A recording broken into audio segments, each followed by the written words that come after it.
3 men unified Japan. Only one of them kept it. Oda Nobunaga was a military genius who transformed warfare, dismantled the old order, and terrified an entire country into submission. He was assassinated by one of his own generals before he could finish what he started. Toyotomi Hideyoshi was the peasant who inherited Nobunaga's revolution, crushed his rivals in months, and ruled Japan from the top with iron ambition. He died of illness, leaving the country to a 6-year-old son and 5 regents, who immediately began conspiring against each other. Tokugawa Ieyasu was not the most brilliant man in Japan. He was not the most cunning. He did not have the most dramatic story. What he had was patience, and the ability to still be standing when everyone around him had fallen. Stay with me, because the real question is not how Ieyasu won Japan. It's how he survived long enough to be in a position to try.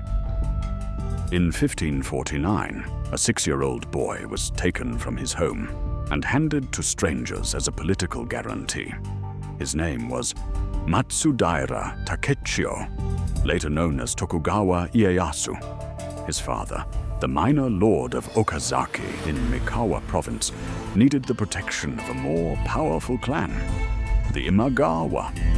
The price of that protection was his son. The boy was sent to live in Imagawa territory as a hostage. If Okazaki broke faith, the boy's life would be forfeit.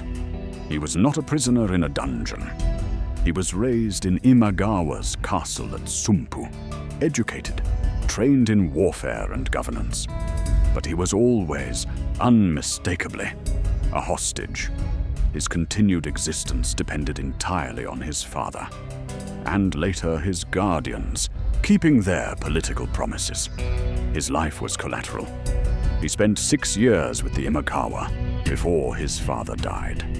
Then, the Imagawa kept him, now as the lord of a vassal domain, theoretically his own man, but completely under Imagawa's thumb. He served in Imagawa campaigns. He learned how a large clan operated from the inside, its strengths, its complacency, its assumptions. He was 19 years old when everything changed. In June 1560, the Imagawa Lord Yoshimoto led a massive army toward Kyoto. He was stopped by an unlikely obstacle. Oda Nobunaga, a minor lord from Owari with a fraction of Yoshimoto's forces. In a surprise ambush at Okehazama, Nobunaga's men killed Yoshimoto in a rainstorm. The Imagawa army, suddenly leaderless, collapsed. Ieyasu was free. With the Imagawa in collapse, Ieyasu made his move. He reclaimed Okazaki Castle, his birthright, and began building his own power base in Mikawa province. He was 20 years old, lord of a small domain, surrounded by larger rivals on every side. In 1561, he made the most consequential decision of his life. He approached Oda Nobunaga, the man who had just destroyed his former captors, and proposed an alliance.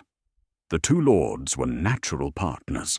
Their territories bordered each other, and both faced threats from the same rivals to their east and west. The alliance was signed. It would last 21 years. What Ieyasu saw in Nobunaga, most people missed. Nobunaga was brutal, erratic, and terrifying. He burned temples. He executed rivals without hesitation. His military innovations, deploying firearms in disciplined volleys at Nagashino in 1575, where Ieyasu fought at his side, were transforming Japanese warfare in real time. He was building something unprecedented, a Japan unified by force rather than by the old hierarchies of clan and tradition. Ieyasu watched all of it. He fought in Nobunaga's wars, pacified his own domain, built his administrative capacity, and waited. He was never the junior partner who simply followed orders. Mikawa, under his rule, became one of the best-governed domains in Japan. But he understood clearly that Nobunaga was the dominant force in the country, and that his own interests were best served by supporting, not challenging, that dominance. For 21 years, Ieyasu watched the most dangerous man in Japan operate. He learned what worked. He learned what ended careers and lives. He was patient. On the evening of June 20th, 1582, Tokugawa Ieyasu was at Sakai, near modern-day Osaka, enjoying the hospitality of the region, far from his own domain. He had only a small retinue with him. He was, by the standards of a powerful daimyo, almost unguarded. In the small hours of June 21st, the Honnoji incident began. In Kyoto, Akechi Mitsuhide, one of Nobunaga's senior generals, surrounded the temple where Nobunaga was staying and attacked with a full army. Nobunaga, caught with almost no guards, died in the fire. The most powerful man in Japan was gone in a single night. The news reached Ieyasu the next morning. He was 150 kilometers from his home domain in hostile territory, with perhaps 30 retainers. Akechi's forces were between him and safety. The roads were dangerous. Anyone who recognized him could kill him, ransom him, or hand him to the new power, whoever that turned out to be. His retainers reportedly urged him to commit ritual suicide rather than risk capture. Ieyasu refused.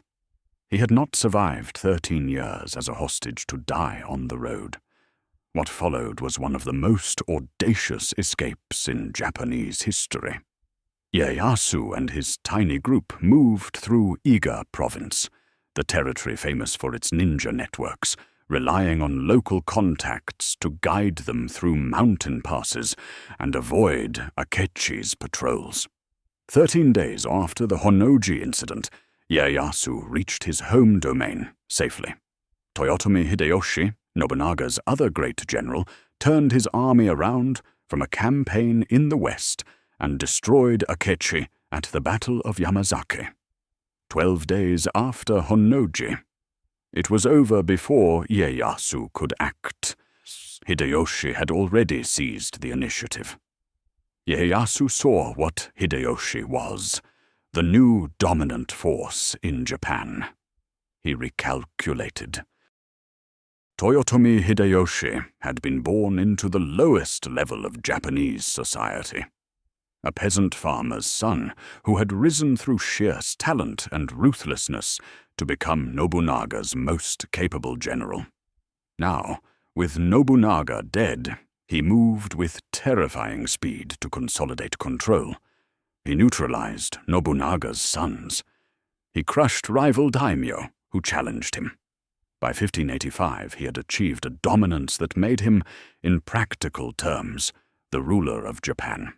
Ieyasu did not bow easily. In 1584, Ieyasu fought Hideyoshi directly. The Komaki Nagakute campaign. Neither side achieved a decisive victory. Hideyoshi, the more experienced political operator, recognized that a prolonged war against Ieyasu would cost him momentum and resources he needed elsewhere. He made peace on terms that were not humiliating to Ieyasu. But the logic of the situation was clear. Hideyoshi controlled more of Japan every year. In 1586, Ieyasu formally submitted, traveling to Osaka Castle to swear allegiance to the man who had once been Nobunaga's sandal carrier. He was the most powerful independent daimyo in Japan, and he bowed to a peasant's son. Hideyoshi, in return, ordered him to move. In 1590, as part of a deliberate strategy to separate Ieyasu from his traditional power base in Mikawa, where his clan had deep roots and loyal retainers, Hideyoshi ordered him to relocate his entire domain to the Kanto region. The new assignment was a backwater fishing village called Edo. Ieyasu accepted. He took his entire administration, his samurai, his suppliers, and his family, and moved to a swamp. Most saw it as punishment. Ieyasu saw opportunity. He began building Edo into something. He was 53 years old, with enough patience left for everything that came next. Hideyoshi died in September 1598. His heir, Toyotomi Hideyoshi, was 6 years old. The country Hideyoshi had unified now had no adult ruler. Only 5 regents, of whom Ieyasu was the most powerful. He moved immediately. He began making political alliances through marriages, precisely what Hideyoshi had forbidden the regents to do without collective approval. The other regents objected. Japan fractured into 2 factions, the Eastern Coalition, loyal to Ieyasu, and the Western Coalition, claiming loyalty to the Toyotomi heir. The battle was fought on October 21st, 1600, at Sekigahara, a small valley in the mountains between Kyoto and Nagoya, the strategic choke point between Western and Eastern Japan. The 2 armies were roughly matched in numbers. Approximately 80,000 men on each side. Ieyasu won, and he won decisively, because of one additional weapon: betrayal. The Western coalition included Tokugawa Ieyasu, a young lord whose loyalty Ieyasu had quietly bought before the battle. At the critical moment, when the Western forces were pressing forward and the outcome was uncertain, Tokugawa switched sides. His forces attacked the Western coalition's flank. The formation collapsed. By midday, Sekigahara was over. The battle had lasted 6 hours. Japan's political future was decided before sunset. In 1603, Emperor Go-Yozai appointed Ieyasu as shogun, supreme military ruler of Japan, making the Tokugawa family the legitimate governors of the country. Ieyasu was 59 years old. He had been waiting for this moment for most of his adult life. 2 years later, he resigned the position in favor of his son, Hidetada. Not because he was tired, because he wanted to prove something.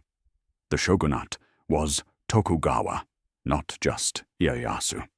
It would pass father to son, generation to generation. The position was institutional now, not personal. There was one problem remaining.